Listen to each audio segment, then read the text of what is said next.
நமது மெய்ப்பரும் நமது மீட்பரும் நமது ஆண்டவருமாகிய இயேசு கிறிஸ்துவில் பிரியமான உறவுகளே, அருள்ஒளி இணையதளம் வழியாக வத்திக்கான் வானொலி நிகழ்ச்சிகளை நாள்தோறும் உங்களுக்காக நாம் ஒளிபரப்பி வருகிறோம். அருள்ஒளி இணையதளத்திற்காக தொகுத்து வழங்குபவர் உங்கள் அன்பிற்கினிய பேசால் தாஸ்.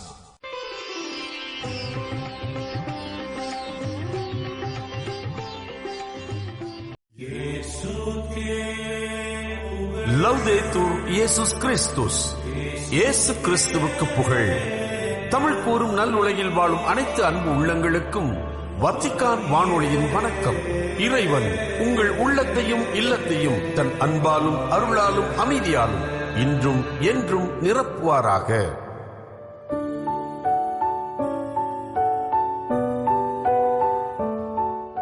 அன்பு நேயர்களே, வத்திக்கான் வானொலி இன்று உங்களுக்கு வழங்குபவை ஆன்றோர் வாக்கு, அவர் பெயர் மரியா மற்றும் செய்திகள்.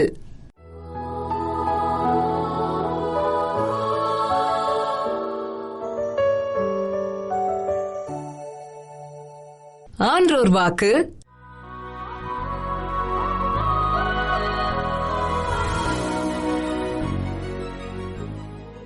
நம் வாழ்வுக்கான மிக முக்கியமான ஒரு கருத்து ஒன்றை இன்று உங்களுக்கு முன்னால் படைக்க விரும்புகிறேன்.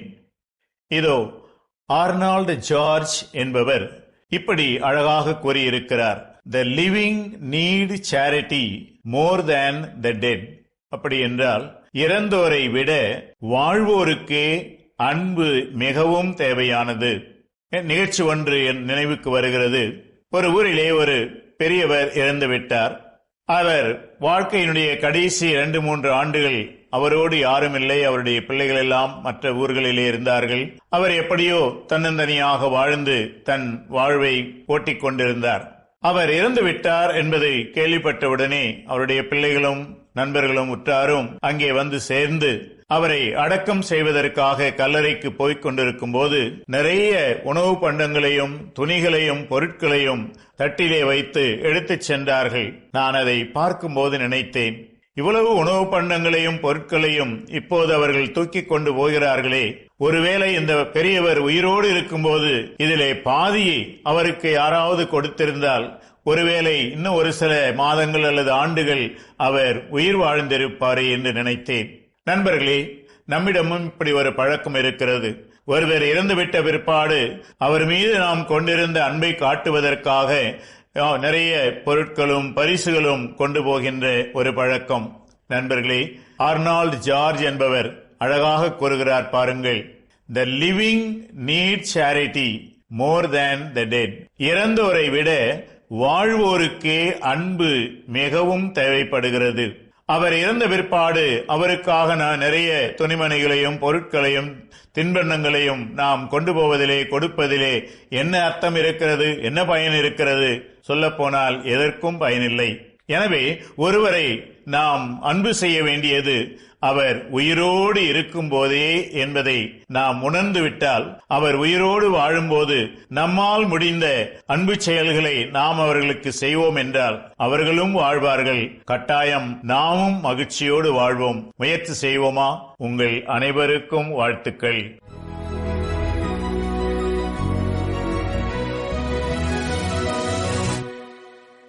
அவர் பெயர் மரியா.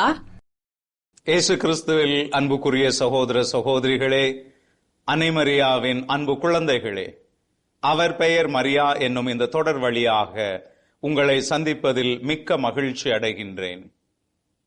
மரியாவை பற்றிய சரியான புரிதலுக்காக நாம் சிந்தித்துக் கொண்டிருக்கின்றோம். கடவுள் மீட்பின் திட்டத்தில் தான் தேர்ந்தெடுத்த ஒவ்வொருவரையும் எவ்வாறு மாட்சிப்படுத்தினார் என்பதையும் நாம் சிந்தித்தோம். மரியாவையும் கடவுள் தேர்ந்தெடுத்தார். அந்நாள் வரை தேர்ந்தெடுத்த எல்லா நபர்களையும் விட மிக முக்கியமான பணிக்காக தேர்ந்தெடுத்தார் என்பதையும் நாம் பார்த்தோம். ஏனையவர்கள் எல்லாம் கடவுளுடைய திட்டத்தில் ஒரு முக்கியமான பங்கினை செய்தார்கள். கடவுளுடைய வார்த்தைகளை மக்களுக்கு அறிவித்தார்கள். கடவுளின் சார்பில் இருந்து மக்களுக்கு பணி செய்தார்கள். ஆனால் மரியாவின் அழைத்தல் வித்தியாசமானது என்பதையும் நாம் பார்த்தோம். கடவுளுடைய வார்த்தையை மக்களுக்கு அறிவிக்க அல்ல, கடவுளுடைய வார்த்தையை, வார்த்தையாம் கடவுளை, மூவொரு கடவுளில் இரண்டாவது ஆளை மனிதராக பெற்றெடுத்து வளர்த்து மீட்பராக கொடுப்பதற்காக மரியாவை தேர்ந்தெடுக்கின்றார். இந்த மரியாவை பயன்படுத்தியவுடன் கடவுள் தூக்கி எறிந்தாரா, தாங்கி பிடித்தாரா? அதுதான் இன்றைய கேள்வி. பழைய ஏற்பாட்டில் கடவுள் தான் தேர்ந்தெடுத்த ஒவ்வொருவரையும் தன்னுடைய பாணியில் மாட்சிப்படுத்தினார்.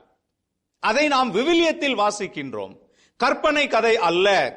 இதே வரிசையில் கடவுள் தேர்ந்தெடுத்த மரியாவை எவ்வாறு மாட்சிப்படுத்தினார் என்பதையும் நாம் பார்த்தால் மரியா எவ்வளவு முக்கியமானவர் என்பது நமக்கு நன்றாக புரியும். மரியாவினுடைய பணி என்ன? உருவமில்லாத தன் மகனுக்கு மனித சதையையும் இரத்தத்தையும் கொடுத்து மனிதராக மாற்றி குழந்தையாக பெற்றெடுத்து வளர்த்து மீட்பராக கொடுப்பதுதான் மரியாவுக்கு கடவுள் கொடுத்த உன்னதமான பணி.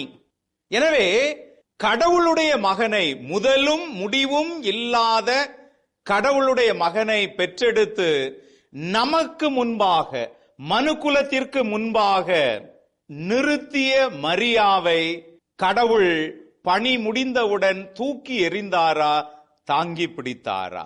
10 கட்டளைகளை கொண்ட கற்பலகைகளை மோயிசனின் கரத்தில் கொடுத்து அவருடைய கரத்தின் வழியாக இஸ்ராயேல் மக்களுக்கு கொடுத்தாரே, அந்த மோசேயை 40 ஆண்டுகள் துன்பத்தின் மத்தியில் அந்த மக்களை வழி நடத்தி வாக்களிக்கப்பட்ட நாட்டின் எல்கை வரை அழைத்து வந்தாரே, அந்த மோசேயை கடவுள் தன் மகன், மனிதராக பிறந்த தன்னுடைய மகன் இயேசு கிறிஸ்துவுக்கு முன்பாகவும் அவர் தேர்ந்தெடுத்த 3 திருத்தூதர்கள் எனப்படும் அப்போஸ்தலர்கள் முன்பாகவும் காட்சிப்படுத்தி மாட்சிப்படுத்தினாரே. அதே போன்று அல்ல, அதைவிட மேலாக புதிய கட்டளைகளை கொடுத்த இயேசுவை தாங்கி 10 மாதங்கள் தன்னுடைய உதரத்தில் தாங்கி வளர்த்தெடுத்து பெற்றெடுத்து மீண்டும் வளர்த்தெடுத்து நமக்கு கொடுத்தாரே, அந்த மரியாவை எவ்வாறு கடவுள் மாட்சிப்படுத்தினார்? ஒருவேளை திருச்சபையின் வரலாற்றில் ஒரு சில மக்களுடைய கண்களுக்கு மரியாவை மறைத்து வேறு பலருடைய கண்களுக்கு மரியாவின் மாட்சியை கடவுள் வெளிப்படுத்தினாரா? விவிலியத்திலிருந்து 2 முக்கியமான வசனங்களை நாம் வாசித்து பார்க்க வேண்டும். முதலாவது லூக்கா எழுதிய நற்செய்தி 1ஆம் அதிகாரம் 48வது வசனம். மரியா எலிசபெத்தின் வீட்டில் தூய ஆவியாருடைய பிரசன்னத்தில் கூறிய ஒரு வசனம், இது முதல் எல்லா தலைமுறையினரும் என்னை பேறு பெற்றவர் என்பர். இந்த வசனத்தின் பொருள் என்ன? இது முதல், அதாவது கடவுள் தன்னை அழைத்தது முதல் எல்லா தலைமுறையினரும், என் தலைமுறையினர் என்று மட்டும் மரியா கூறவில்லை, எல்லா தலைமுறையினரும் என்னை பேறு பெற்றவர் என்று அழைப்பர். இது மரியாவின் தற்புகழ்ச்சியா அல்லது தூய ஆவியாரால் தூண்டப்பட்டு நமக்கு கொடுக்கப்பட்ட இறை வார்த்தையா, தீர்க்க தரிசனமா?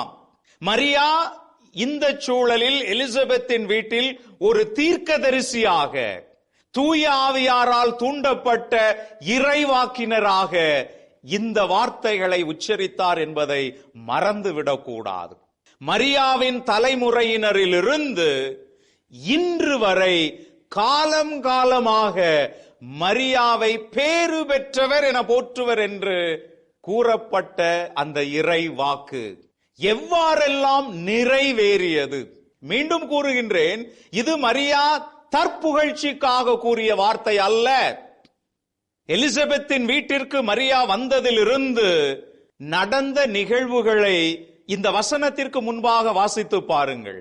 எலிசபெத்தின் வீட்டில் மரியா நுழைந்து எலிசபெத்தை வாழ்த்தியவுடன் எலிசபெத்தின் உதரத்தில் இருந்த குழந்தை துள்ளியது.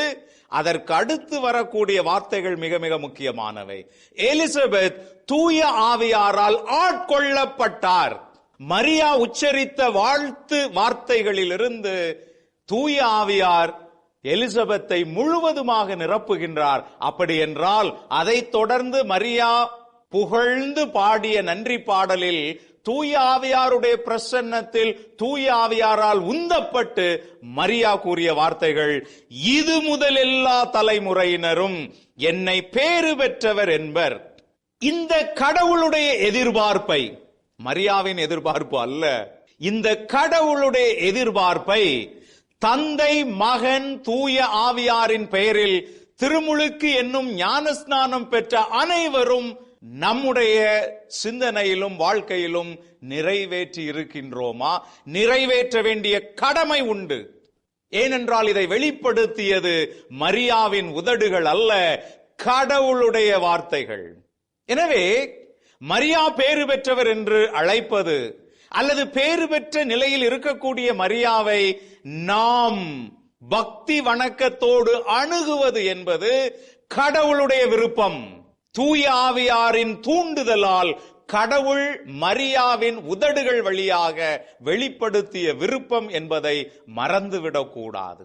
இதே நேரத்தில் பழைய ஏற்பாட்டில் இன்னொரு வசனத்தையும் நாம் வாசித்து சிந்தித்து பார்க்க வேண்டும். சபை உரையாளர் ஆகமம் 3ஆம் அதிகாரம் 11வது வசனத்தில் நாம் இவ்வாறு வாசிக்கின்றோம். கடவுள் ஒவ்வொன்றையும் அதன் காலத்தில் செம்மையாக செய்கின்றார். காலத்தை பற்றிய உணர்வை மனிதருக்கு தந்திருக்கின்றார். ஆயினும் கடவுள் தொடக்க முதல் இறுதி வரை செய்து வருவதை கண்டறிய மனிதரால் இயலாது. 3 முக்கியமான கருத்துக்கள். கடவுள் ஒவ்வொன்றையும் அதன் காலத்தில் செம்மையாக செய்கின்றார். அதாவது ஒரே தருணத்தில் அனைத்தையும் வெளிப்படுத்தி விடவில்லை. சிறிது சிறிதாக அதன் காலத்தில் செம்மையாக அவர் செய்கின்றார். இரண்டாவதாக, காலத்தை பற்றிய உணர்வை மனிதருக்கு கொடுத்திருக்கின்றார். கடந்த காலத்தில் இவ்வாறு நடைபெற்றது, மக்கள் எல்லாரும் மாட்சிமைப்படுத்தப்பட்டார்கள். நம்முடைய காலத்தில் அதை நினைத்து எதையெல்லாம் சிந்தித்துக் கொண்டிருக்கின்றோம், எதிர்காலத்தில் எப்படி இருக்கும் என்று முக்காலத்தை பற்றிய உணர்வையும் மனிதர்களுக்கு கடவுள் கொடுத்திருக்கின்றார். ஆனால் முக்காலத்தை பற்றிய உணர்வை தெரிந்து கொண்ட மனிதர்கள் கடவுள் தொடக்க முதல் இறுதி வரை எவ்வாறெல்லாம் செயல்படுகின்றார், எவற்றையெல்லாம் செம்மையாக செய்கின்றார் என்பதை முழுமையாக அறிந்து கொள்ள முடியாது. இந்த 3 முக்கியமான கருத்துக்களை நாம் உற்று நோக்க வேண்டும்.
இதுவரையும் நீங்கள் செவியுற்றது வத்திக்கான் வானொலியின் இன்றைய நிகழ்ச்சிகள்.